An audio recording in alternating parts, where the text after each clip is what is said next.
नमस्कार, आप देख रहे हैं यूट्यूब चैनल जी गुरुजी। आज हम पढ़ेंगे कक्षा 8वीं विषय संस्कृत को द्वादशः पाठ। द्वादश मतलब होता है 12, पाठ मतलब पाठ 12। महर्षि दधीचि है। यहाँ पर महर्षि का संधि विच्छेद करेंगे तो महाधन ऋषि, गुण स्वर संधि। दधीचि एक ऋषि का नाम है जिन्होंने अपने शरीर का दान कर दिए थे, उसी के बारे में हम पढ़ेंगे। तो देखिए, भारतीय संस्कृति सर्वश्रेष्ठा संस्कृति अस्ति। भारतीय संस्कृति सर्वश्रेष्ठ संस्कृति है। दानम दया समता परोपकार इत्यादि गुणा भारतीय संस्कृति अंगानि सन्ति। दान दया समता परोपकार इत्यादि गुण भारतीय संस्कृति के अंग है। अंगानि मतलब अंग है। यहाँ पर परोपकार परधन उपकार गुण स्वर संधि। स्वार्थम परित्यज्य परोपकारार्थम जीवन समर्पणेन अनेके मुनियः महर्षयः राजनः सामान्य नागरिकाश्च भारतीय संस्कृतिम अरक्षन् अतएव ते सादरम स्मर्यन्ते।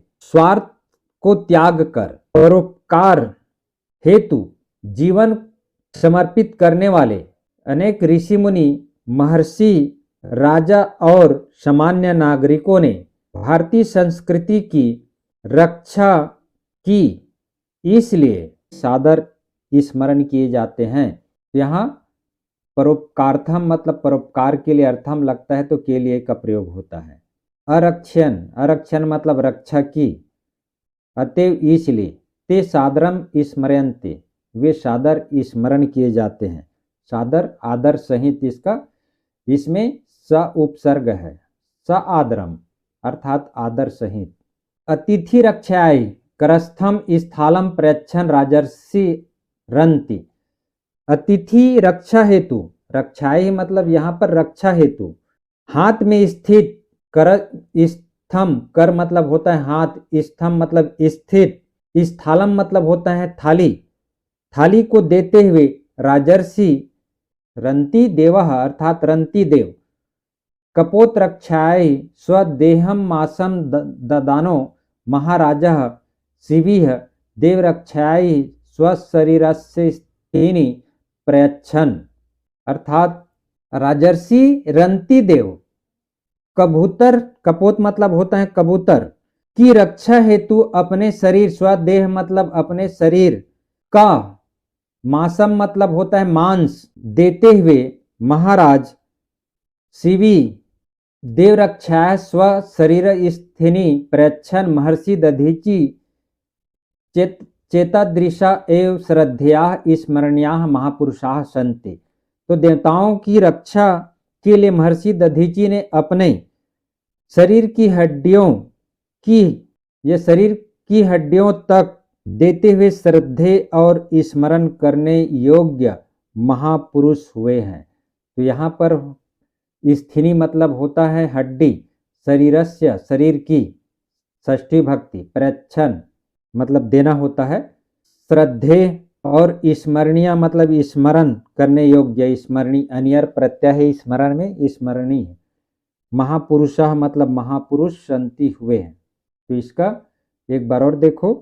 अतिथि रक्षा हेतु अपने हाथ में स्थित थाली को देते हुए महर्षि रंतिदेव कबूतर की रक्षा हेतु अपने शरीर का मांस देते हुए महर्षि शिवी देवताओं की रक्षा के लिए महर्षि दधीचि ने अपने शरीर की हड्डियों तक देते हुए श्रद्धेय और स्मरण करने योग्य महापुरुष हुए हैं।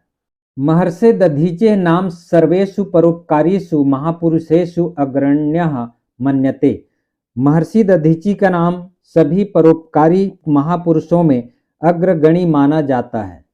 देवराजेन्द्रस्य परीक्षायां उत्तीर्णो रंतिदेवः शिविश्च उभौ अपि अन्ते देहवन्तौ जीवितौ आस्ताम। देवराज इंद्र की परीक्षा में उत्तीर्ण रंतिदेव एवं राजा शिवी, उभव मतलब होता है दोनों भी, शरीरधारी और जीवित थे। देहवंतौ, देहवंतौ मतलब शरीरधारी, जीवितौ और जीवित थे। किंतु दधीचिस्तु सर्वकालाय देहम विमुच्य यश शरीरो अभवत। परंतु दधीचि तो अपने देह का त्याग कर हमेशा के लिए, सर्वकालाय मतलब हमेशा के लिए, यश रूपी शरीर वाले हो गए। यश शरीरो अभवत, अभवत मतलब हो गए। वस्तुतः तत्सम त्यागी न भूतो न भविष्यति, अतः उसके समान, तत्सम मतलब उसके समान, किसके समान? दधीची के समान। त्यागी न कोई हुआ है न होगा। प्राचीन काले कदाचित देवानाम दानवानाम च भयंकर संग्रामो अभूत। प्राचीन काल में कभी, कदाचित मतलब कभी, देवताओं और राक्षसों के बीच भयंकर युद्ध हुआ। संग्राम मतलब होता है युद्ध। तस्मिन् संग्रामे देवानां नायकः इंद्रः दानवानां नायकश्च वृत्तासुरः आसीत्। उस संग्राम में या उस युद्ध में देवताओं के राजा, नायक मतलब राजा इंद्र, और दैत्यों के राजा वृत्तासुर था। तो जो युद्ध हुआ उसमें देवताओं के राजा इंद्र थे और राक्षसों के राजा वृत्तासुर था। वृत्तासुरेण सह संघर्षे देवनायकः इंद्रः पराजितः। और वृत्तासुर राक्षस के साथ लड़ाई में देवताओं के राजा इंद्र हार गए। इंद्रस्य देशेन, इसका संधि विच्छेद करेंगे तो इंद्रस्य धन आदेशेन पराजितः देवाः देवरक्षकं भगवन्तं विष्णुम उपगम्य स्वरक्षाय प्रार्थयन्। इंद्र के आदेश से पराजित देवता देवों के रक्षक भगवान विष्णु के पास जाकर अपनी रक्षा के लिए प्रार्थना करने लगे।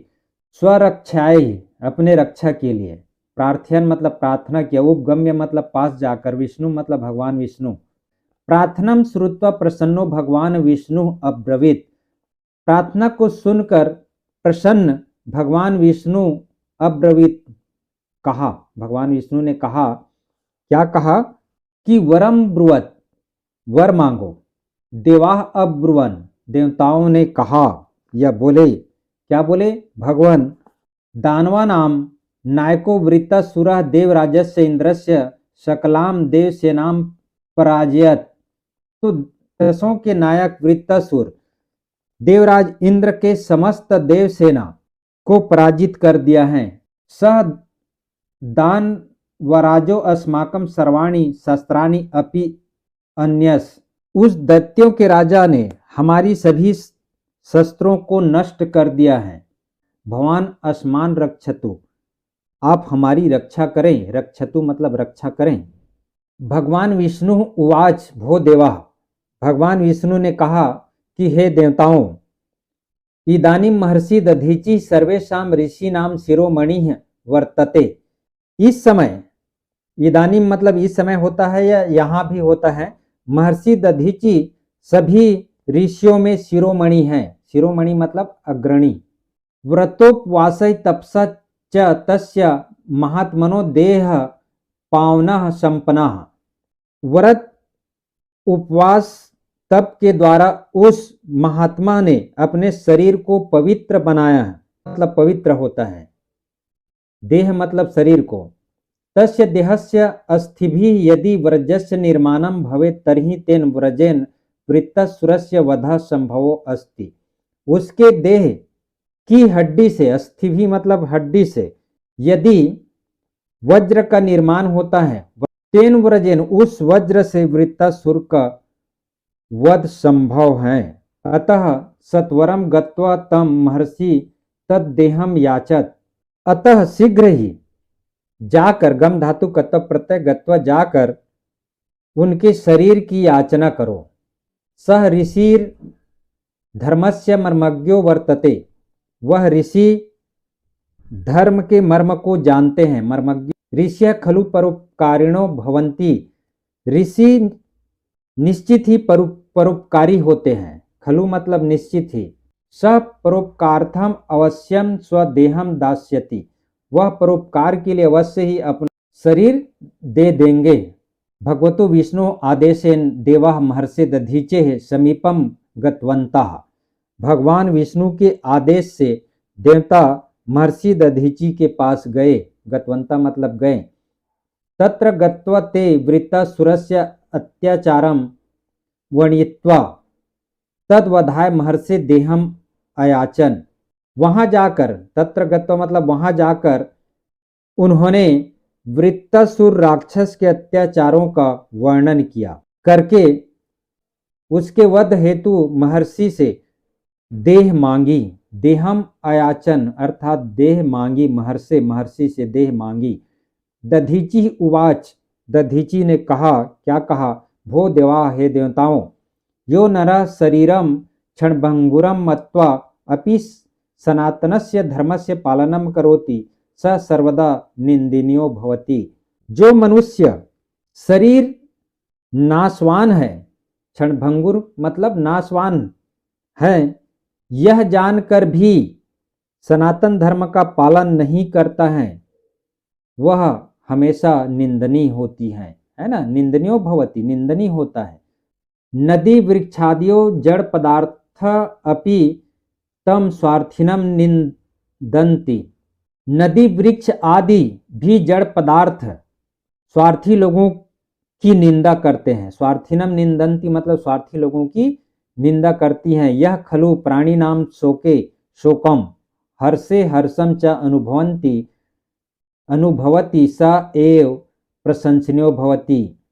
निश्चित रूप से, न खलु, खलु मतलब निश्चित रूप से, जो प्राणियों के शोक में शोक और हर्ष में हर्ष का अनुभव करते हैं वही प्रशंसनीय होते हैं। प्रशंसनीयो भवति, प्रशंसनीय होते हैं। अतः देव कार्याय शरीरम मुच्यतो लेस्तो अपि व्यथा न भविष्यति। इसलिए देवताओं के कार्य हेतु शरीर छोड़ते हुए भी मुझे थोड़ा भी दुख नहीं होगा। व्यथा मतलब दुख। एवं उक्त्वा महर्षि दधीचि भगवंतम ध्यायन स्वदेहम अत्यजत। ऐसा कहकर महर्षि दधीचि ने भगवान का ध्यान कर, भगवंतम ध्यान मतलब भगवान का ध्यान कर, स्वदेहम मतलब अपने शरीर का त्याग दिया। देश शिल्पी विश्वकर्मा तै अस्थिभिः वज्रस्य निर्माणम अकरोत्। देव शिल्पी विश्वकर्मा अर्थात देव शिल्पी कहा जाता है विश्वकर्मा को। देव शिल्पी भगवान विश्वकर्मा ने उनकी हड्डियों से वज्र का निर्माण किया। तय अस्थिभि मतलब, तय मतलब उनकी मतलब दधीचि की हड्डियों से वज्र का निर्माण किया। तेन वज्रेण देवराज इंद्रो वृत्तासुरस्य वधम चकार। उस वज्र से देवराज इंद्र ने वृत्तासुर राक्षस का वध किया। एतेन महता त्याग महिभ्याम महर्षि दधीचि अद्यापि सादरम सम्मान्यते। एतेन मतलब होता ऐसा महान त्याग और महिमा से दधीचि, महर्षि दधीचि आज भी, अद्यापि मतलब आज भी, सादर सम्मान प्राप्त करते हैं। सम्मान्यते सादरम सम्मान प्राप्त करते हैं। अद्यापि अद्यधन अपि यश शरीरेण च अद्यापि जीवति। यश रूपी शरीर से आज भी जीवित हैं। इसलिए कहा गया है, ये सुक्ति है, परोपकाराय सताम विभूतिया। परोपकार के लिए सज्जनों का वैभव होता है। विभूत, विभूत मतलब वैभव, सताम मतलब सज्जनों का। परोपकाराय यहाँ पर चतुर्थी भक्ति, एक वचन, परोपकाराय परोपकार के लिए सज्जनों का वैभव होता है। इस प्रकार महर्षि दधीचि पाठ समाप्त होता है। अब देखते हैं प्रश्नों का उत्तर। पहला है संस्कृत में उत्तर दीजिए। संस्कृत में उत्तर देना है। क है परोपकारेषु कस्य नाम अग्रण्यम मन्यते। परोपकार के लिए या परोपकार में किसका नाम आगे माना जाता है? तो इसका उत्तर है परोपकारेषु महर्षि दधीचि नाम अग्रण्यम मन्यते। परोपकार में महर्षि दधीचि का नाम अग्रणी माना जाता है। ख है दानवा नाम नायका का आसीत।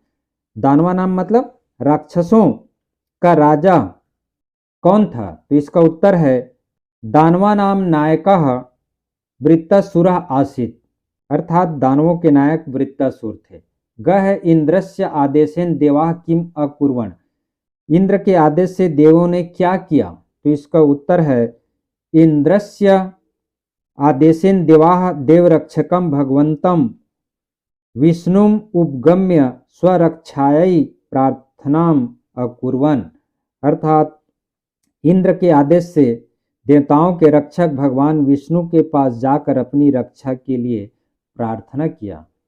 घ है केन वज्र निर्मिता, अर्थात वज्र किससे बना या निर्मित हुआ, तो इसका उत्तर है दधीचे अस्थिभि वज्रस्य निर्माणम अभवत, दधीची की हड्डी से वज्र का निर्माण हुआ। दूसरा है रिक्त स्थानों की पूर्ति कीजिए। क है प्राचीन काले देवानाम दानवानाम खाली स्थान अभूत, तो यहाँ पर होगा भयंकर संग्रामों, है ना, प्राचीन काल में देवताओं और राक्षसों के बीच भयंकर संग्राम हुआ। ख है प्रार्थनाम श्रुत्वा प्रसन्नो खाली स्थान अब्रवीत, तो यहाँ पर आएगा भगवान विष्णु, प्रार्थना को सुनकर प्रसन्न भगवान विष्णु ने कहा, तो भगवान विष्णु आएगा। ग है ऋषियः खलु खाली स्थान भवंती, तो यहाँ पर आएगा परोपकारिणों, ऋषि निश्चित ही परोपकार के लिए होते हैं। घ है तेन खाली स्थान वृत्ता सुरस्य वधा संभवो अस्ति, तो यहाँ पर आएगा व्रजेन। तीसरा है संस्कृत में अनुवाद कीजिए। क है देवो दानवों का संग्राम हुआ, तो यहाँ पर आएगा देवानाम दानवानाम च संग्रामो अभूत। ख है भगवान आप हमारी रक्षा करें, तो भगवान असमान रक्षतु, भगवान मतलब आप, असमान मतलब हमारी, रक्षा करे मतलब रक्षतु। ग है परोपकार सज्जनों का धन है, तो परोपकाराः सताम विभूतिया, यह सूक्ति भी है। घ है इंद्र ने वृत्तासुर का वध किया, तो इंद्र वृत्तासुरम अहनत, अहनत मतलब वध किया। चौथा संधि कर प्रकार लिखिए। यहाँ जो शब्द दिया हुआ है उसका संधि विच्छेद करके प्रकार लिखना है, तो परोपकारः पर धन उपकारः गुण स्वर संधि। शिविश्च, तो यहाँ पर शिवि धन चर, शिवि धन च विसर्ग संधि। व्रतोपवासई है, यहाँ पर व्रत धन उपवासई गुण स्वर संधि। एवं मुक्त्वा, तो एवं उक्त्वा व्यंजन संधि। महर्षि महाधन ऋषि गुण स्वर संधि। पांचवा है समास विग्रह कीजिए। समास विग्रह करना है और नाम भी लिखना है, तो कपोत रक्षायै कपोतस्य रक्षायै षष्ठी तत्पुरुष समास। देवनायकः देवानाम नायकः, यहाँ पर भी षष्ठी तत्पुरुष समास होगा। वज्र निर्माणम वज्रस्य निर्माणम, यहाँ पर भी षष्ठी तत्पुरुष समास होगा। छठवा है पहला देव अकारांत पुरलिंग एवं महर्षि इकारांत पुरलिंग की कारक रचना सभी भक्तियों में लिखिए। अब आपको कारक रचना लिखना है। अकारांत है देव, तो देव देवः देवौ देवाः देवम देवौ देवान देवेन देवाभ्याम देवै देवाय देवाभ्याम देवेभ्यः देवाद देवाभ्याम देवेभ्यः देवस्य देवयोः देवानाम देवे देवयोः देवेषु हे देवौ हे देवा। इस प्रकार से इसका रूप चलेगा, अर्थात राम, बालक, छात्र, इसके अनुसार जो शब्द रूप चलेगा। और महर्षि का ईकारांत है, तो महर्षि महर्षि महर्ष्यः महर्षिम महर्षि महर्षिन महर्षिना महर्षिभ्याम महर्षिभिः महर्षि महर्षिभ्याम महर्षिभ्यः महर्षेः महर्षिभ्याम महर्षिभ्यः महर्षेः महर्षियोः महर्षिणाम महर्षौ महर्षियोः महर्षिषु हे महर्षे हे महर्षि हे महर्षिया। इस प्रकार से चलेगा कवि या मति के अनुसार। इकारांत है। दूसरा भू धातु के लंग लकार में धातु रूप लिखिए। अब आपको भू धातु लंग लकार मतलब भूतकाल, इसका रूप लिखना है, तो इसका चलता है भू का अभवत अभवताम अभवन अभवा अभवतम अभवत अभवम अभवाव अभवाम। फिर है दा धातु के लिट लकार मतलब भविष्यत काल का चलेगा। इसमें दास्यति दास्यता दास्यन्ति दास्यसि दास्यथा दास्यत दास्यामि दास्यावा दास्यामा, इस प्रकार से इसका रूप चलता है। तो इस प्रकार आपका पाठ महर्षि दधीची समाप्त होता है। तो वीडियो को देखते रहिए, लाइक एवं सब्सक्राइब जरूर कीजिएगा। मिलते हैं अगला वीडियो में। धन्यवाद।